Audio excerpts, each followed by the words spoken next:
Hargeet, here's the thing that I keep seeing. People on the internet, people in gaming media, people in gaming circles, on the socials, which you're not a part of, and good for you for that, keep saying that why would Xbox continue to make hardware? They're just going to go away from hardware. Here's the problem with that ridiculous statement. Anyone that's running with that narrative. 40 million people on console are and again, I don't know if it's 40 million. It's probably somewhere around 20 something. And then Steam. I mean, PC is gaining steam for sure. But you what do?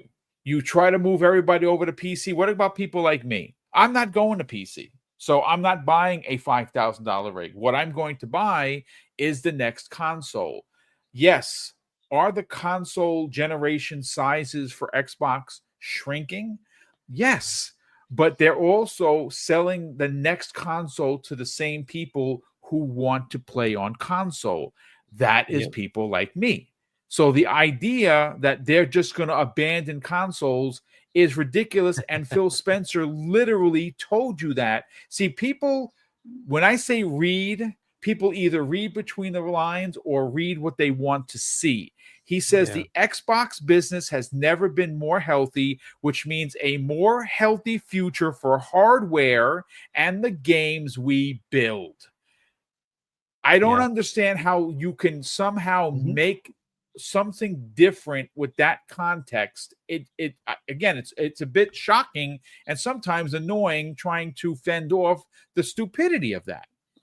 He literally says that they're going to continue to build hardware, but he's a liar because he didn't tell us what the plans were.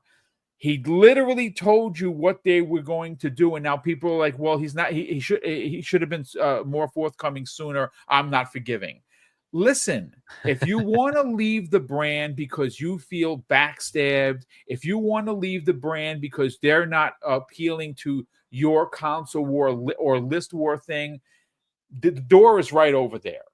Okay, that's all I can say to you. I'm not leaving. Xbox is my console of choice. It has been since 2001 when it launched, and I'm an Xbox guy. But I'm never going to not buy a PlayStation game because it's not on Xbox or a Nintendo game because it's not on PlayStation.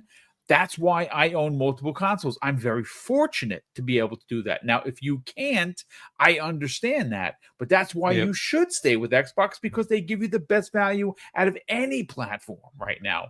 What are your thoughts, Hargeet, into the hardware for Xbox is somehow going to magically disappear? Look, as long as there's demand, they're going to keep making them. That's just it, right? Now, at what point is it too expensive for them to bother? Well, I don't know what that number is. It's certainly they're well beyond that. They don't need to sell 100 million consoles to be sustainable. They don't. Like 60 million, whatever they had for the last console, was more than enough for them. That was fine. They did another gen, right? So it comes down to how much they need to have for sustainability. With the cloud, that changes the game as well because that is still an Xbox, right? The cloud is still running an Xbox. It is. So they have a bunch of those Xboxes all over the world in xCloud. On top of that, they still have Windows. And look, they're not going to suddenly get rid of the whole Xbox ecosystem. As I said, eventually it'll just merge into Windows. But for now, they're just going to give you a box. They've already told you they have a next gen coming. So you're secured for at least another gen. And people are still on the Xbox One because it still works. Right. Most games come out, they still are on the Xbox One. Some are still, are now locked to the Xbox Series consoles 4 years in. Right. So these consoles are going to be around for a long time because they keep working. You just have to look at the reality of games are being put on Switch now. They're putting games on Switch. That was old when it started 8 years ago. It was old. The whole thing was old, right? Yeah. And they're still putting Hogwarts Legacy was released on Switch. It was also released on the Series consoles and on PS5, right? It's scaled all the way down to Switch. Games will go wherever there are consoles, wherever there are players. So I'm not as worried about that piece of it. It could be a problem if you want to start looking at, say, third-party support and they see no sales. That's an issue. But they've mitigated that by saying, you know what? Our store is the same on PC. So when you release it, you can have your game be on on the Microsoft PC store for Windows as well as Xbox. So now you can mitigate that risk a bit by saying it's on both sides. Yes, people might like it on Steam. Fair enough, which is why they should buy Steam. But if they keep it that way, they still have the dual entitlement. They can get people to buy it on PC as well, right? So there's just value there. Then they have Game Pass. Game Pass is just a value on its own, right? So I don't know that they would suddenly lose the console. They will keep making it as long as there are customers for it, right? If you want to buy a console, they'll give you a console. What I don't know is what happens next, right? Will the next console be kind of at a loss, or will they say, you know what, at this point, why don't we just charge kind of, even whatever it costs us, you have to pay that, right? And then we'll make it up in the store, right? Like that's fine. But right now they went and they lost, I think it was like $200 for like Series S or something ridiculous. Like, dude, that's a lot of money to lose. And then how do you make that up? It's a digital console. Okay, cool. How many games do people buy? How many people are buying subscriptions of Game Pass? Is it enough, right? It's a lot of money for a company to lose. So I don't know that you get the cheap console anymore. And look, this generation has been weird where console prices went up instead of down. It almost always went down. Now it's going up. It's a weird generation, right? And what we're getting to is like a point where it's harder for them to just shrink the die and get cheaper. Shrinking the die is making it more expensive, so they're not doing it. That's been the problem, right? So I don't know that it's going to be easy to get cheaper consoles, but that's a world we're going to get into, right? And so we have to kind of see where that goes. They're going to give you another gen. Is that enough? Because once they start that gen, that's 10 years of that life cycle at least, right? So then what, that 26, 27, whenever they come up, that's all the way down to 37, out to 37.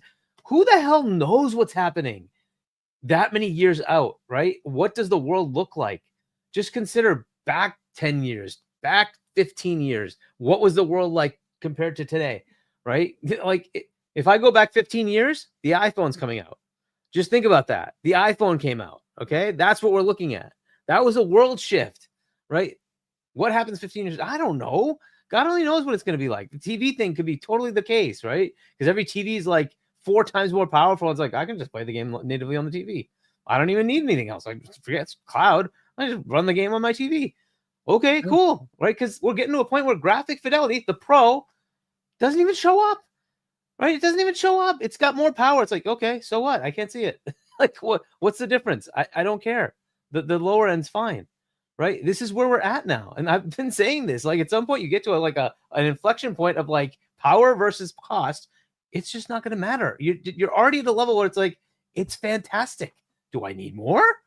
Okay. You have more sparklies over here. Okay. That's nice. Is that like going to kill it? Like, am I going to pay $1,000 for that? I don't know. Right. At some point you might just say, hey, my Series X is good enough.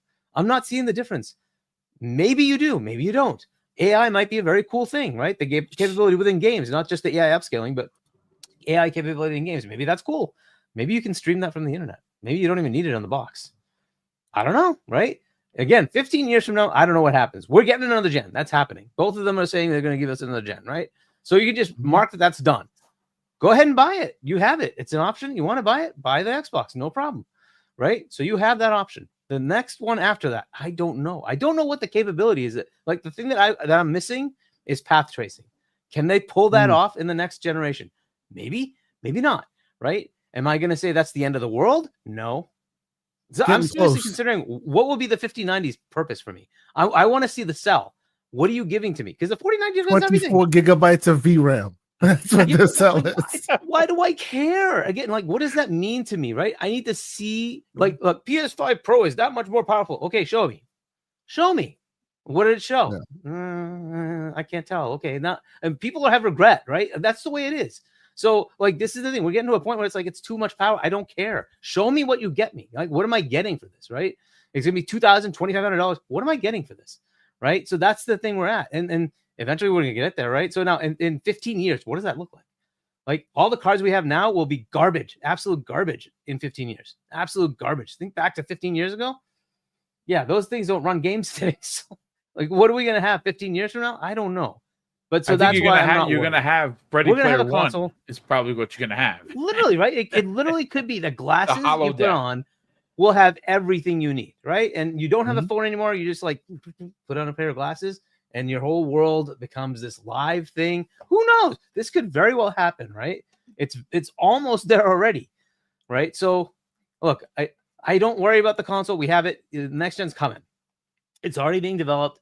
Both saying they're doing it. PS6, whatever the next Xbox is coming. A handheld is coming. We now have confirmation, right? That's where we are. So we have hardware coming. I'm not worried about that. It's just then a question of what happens after that. But again, I don't know what the world looks like 15 years from now. I don't know if we need another generation. This might be the last one. This might be just more than enough, right? We'll have to see. And then you have to like, if there is a gen after that, fine. Will Microsoft want to make it or not? We'll see. At that point, I really do think at that point, the Windows thing is going to happen because it makes much more sense for them to partner and have other people make fantastic hardware that meets certain needs that they won't go after. One of the problems we run into is just the PlayStation 5 is a PlayStation 5 on a table under your TV, right? What if somebody wants a portable one? Well, you can't unless PlayStation does it. Whereas in the world today, you could say, you know what? I want a ROG Ally. I want to play my Xbox games. Okay, cool. They're giving you kind of an option with Game Pass libraries on both sides. You have cross entitlement for some things. That's you have you have a partial way there, right? At some point, why shouldn't it just be the whole bloody thing? What if I want a portable PlayStation and Asus is willing to give it to me? Why can't I buy that? Well, why can't I just buy that and play my PlayStation games? There you right? go. This is the world we need to think about. And then long term, that's what needs to happen. Like, the studios, I don't think they care. I think they want to make money. What they don't want is, oh, I'm sorry, you didn't make enough money. We're closing your studio. Right. And that's unfortunately the world we're in. Right. A lot of studios close because they don't sell enough. You don't want to end up that way. There was 6 PlayStation studios have closed since their gen, right? This gen. Like, come on, how many more do you want to close before they realize, no, put the games everywhere, make the money, like make the studio stay alive? Like, if the game is 4 years old, does it matter at this point? Are you selling more consoles? Put it everywhere.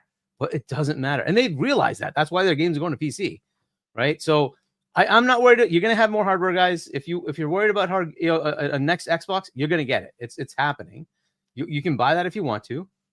If you don't want to, you want to go somewhere else, fair enough. I recommend PC. It's a great platform, right? If you can deal with the PC-ness, there is a PC-ness. It is not going to be a console. Which is why there is a PC-ness. Every now and then you got to break out the keyboard and mouse and say yes to a driver update or whatever, get this dialogue box out of the way. There is PC-ness. There is a PC-ness to it, right? But if you go beyond that, it's a great platform that has everything. However, if you want the console experience, they're giving it to you. It's still going to be there. They still have been talking about this whole store integration with Epic, potential store integration with Steam, with itch.io, right? All those, they were looking at all those store integrations. That could still happen. And if that happens, that library just sort of comes over as well onto your Xbox. I'm just saying these are potential options. We don't know what it's going to look like, but there are plenty of capabilities there. And that's how they're going to compete. The other thing to keep in mind, Xbox is always going to have a killer showcase just because of the sheer number of studios they have. They have a lot of studios. And that enthusiasm, because look, the average customer isn't doing this level of deep dive analysis. Oh, I can get my game 2 years later on a PlayStation. Why don't I buy the PlayStation? No, they're going to say, oh, Xbox has all these games. I want to play these games. That's how it works. Why do people think that PlayStation has all these games? Because they market the games. They might be everywhere. It doesn't matter. They marketed it. Oh, this is on PlayStation? That's all they see. Now, what are the PlayStation showcases that really seem to be a stellar A-level showcase? They don't have them for the last few years. They haven't had one. You know who has? Xbox. So this is what's going to happen. On and on and on. Every year, they're going to come out in June and give you a killer showcase. It's going to be a B-level or higher. And maybe PlayStation can compete with that. Maybe. So far, they haven't. And if that keeps happening, you're just going to get an enthusiasm gap, and it's going to shift people over to the other side. They don't care that it's coming everywhere else. They don't care to be on a Nintendo. They're going to say, oh, Xbox has these games. Okay, that's what's going to happen. Yep. And the more they do this, the more they go to Tokyo and show all these, nice Japanese games.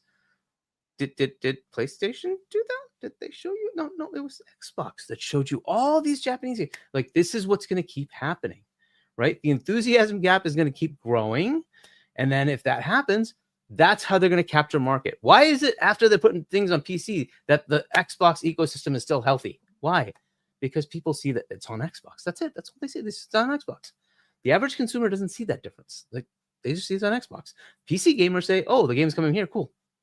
Right? That's the way it goes. So no, I don't think this is the end of it. That's why they're doing this. They're seeing the metrics and they're saying, "Yeah, it doesn't seem to matter." Right? If I put a game that's like 4 years old over there, it doesn't break anything for us. It's like, okay, cool. If I put Sea of Thieves that came out in, what's it, 2018 or whatever? It's been a minute. Onto PlayStation.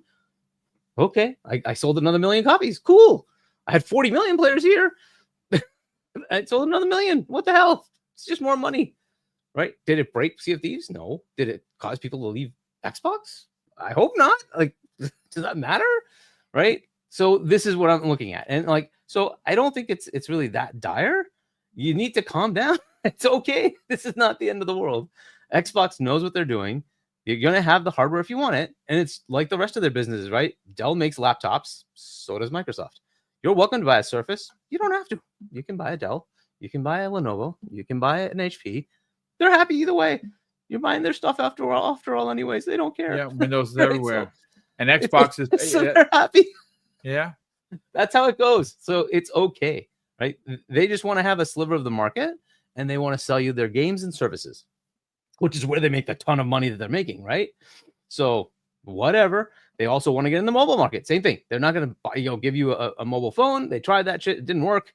They moved on, and they're like, we want to get on iOS and Android. We want to have our stuff there, right? And we want to make our money there.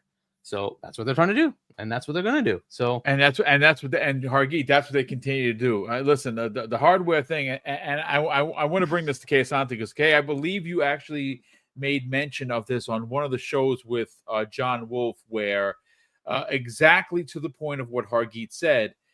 If by some reason Xbox says we're not making hardware, they will let other people make the hardware for them, and you will go to Alienware and buy your next Xbox. And maybe at that point, you, as the consumer, could be like, you know what? Look at all these choices. I don't want the $700 Xbox. I want a $2,000 Xbox because I'm putting this, and this in there, and they're going to ship it to me for free. And now I just built my next Xbox. Now, is that going to be a thing that is going to happen? Well, I don't know, but I can tell you that we have at least the next gen hardware coming in the form of a under the TV box, as well as a handheld. I do not see what the panic is all about. Can you make sense of this? So I too, as you know, have that belief, right? I've written a lot about it. I've talked about it for some years now. My claim to fame, I got an op-ed in Xbox Era. That's exactly what I said, which is there's a future where Microsoft, and how do I know this? I have spoken to the wizard a few times. He has not divulged that to me. Absolutely not. He's very stoic in his pursuits. Indeed, he is. He does not spill any of that tea to me. But I'm just looking at Microsoft historically, right? Exactly to what Hargeet was just saying a minute ago. They turn competitors into partners. Why? Because they know that's where money comes. If you're busy competing against me, then I'm trying to fight you, you're trying to fight me, and we're splitting the take. Whereas if we're partners, I will step aside, let you make all the dough. Then you step aside and let me make all the dough. And guess what? We're all making money. That is Microsoft's way. We don't like that. We want competition, but that does not make them money, right? I equate this to the analogy of remember back in the day when what was it? When Nas and Dr. and Jay-Z were releasing albums at the same time, and it was this whole thing and blah blah. It was all staged. At the end of the day, record companies sit down and they go, when are you releasing yours again? Oh, yeah. We'll stay out of your way. You stay out of our way. That way, cha-ching, money's available for all. That's what they are doing here. So I sincerely believe that at some point, because we are talking about, because we've already talked about how the hardware is a means to an end. The hardware costs them massive amounts of R&D dollars. It does, to make sure that Boom and anybody else who's all about consoles can just every time. Plug in a disc or download a game and hit play, and it works every time. That takes a lot of R&D. That takes a lot of care and feeding to make sure that it works perfectly, right? And they don't want to spend all that money, especially in a world where PCs are all over the place, right? There's so much easier ways to do this than used to exist. So now that there are easier ways, it is logical that they'll head down the easy path. And what is that? That is, hey, maybe we don't put as big of a footprint into the market, because in this eventuality we're talking about, now people on PC have the PC Game Pass. It's doing tremendous numbers. Oh, we have Fire Sticks that are doing tremendous numbers. People are signing up to their phone, whatever, right? All these other endpoints are also hitting at a level that we nurture those consumers. Then maybe Lenovo gets a contract.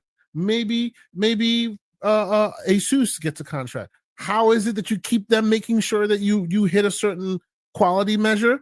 You make sure that you set up a quality bar, right? Hey, you want to call yourself Xbox? You want to be able to have that guide icon on your product and be able to call it an Xbox? Well, you need to have RAM at this threshold. This CPU needs to be this threshold. The quality needs to hit this, right? There are some other parts where they can differentiate themselves in the market by making different things available. Now, that won't work in today's world where the console development cycle and the console ecosystem is closed down like it is. They're going to have to forego a bit of that. They have to modify their processes a bit, maybe head down the path of PC from a development standpoint. But at that point, then end users or vendors can be like, hey, this thing has 6 gigs of RAM versus that thing that has 8 gigs of RAM. And now you the consumer, can choose. Hey, I want this because it has way more storage. It'll cost me a bit more, but that's okay, right? They want to get to a place where their sole focus is selling you what they want to sell you, which is the games. They are the game. That's why they want to sell you. That's why they are like that, right? And Boom, I heard you with there was a super chat that was talking about why is it they don't spend enough time talking about Game Pass? Because this is Phil Spencer. He can't spend enough time talking about Game Pass. He is CEO of gaming, and that is Xbox, as well as, because Xbox is not under ABK, as well as ABK, as well as the mobile arm and all of that. If you see Sarah Bond, she should be touting Game Pass all day, every day, because that is her bread and butter at this point, right? From a role perspective. Xbox, yeah, right. Xbox, that's where you find it, right? You why I say this, I know ultimately that's what we want. We want them to all be very much forthcoming with their marketing and all of that to make it work. But we've also heard very interesting key things in this conversation we've been having today about the interview, right? He also spoke about future purchases. They spoke about future purchases. Indeed. If you walk around sticking your logo everywhere, that doesn't make your future purchases world easier. It makes it more complicated, right? They have fashioned their themselves as, hey, we're here, we're arbiters. We're here, we're caretakers. Look at Minecraft. Remember, every time anybody talked about ABK, they were like, look at Minecraft. We are stewards of Minecraft. Let's not talk about the fact that there's a writer in our contract that forbids us from doing anything we want to do. That's neither here nor there. Nothing to see here. We are stewards of Minecraft, right? And they want to be stewards of many other platforms. In order to do that, you have to be very much hands off. Look, we're not trying to kill anybody. We want everybody to live.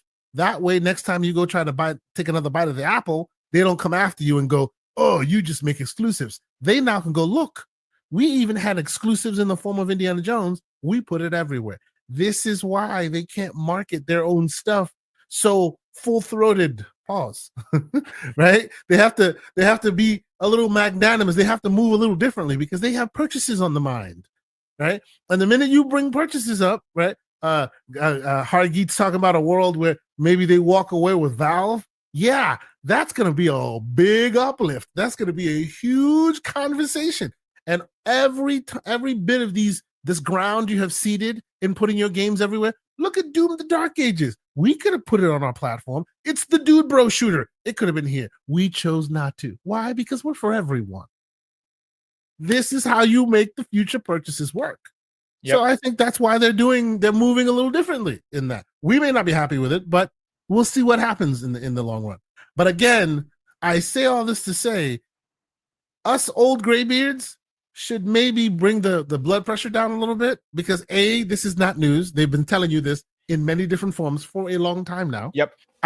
It feels like today is when people finally actually heard them. And B, in the long run, this may end up benefiting you and your library. Wait and see.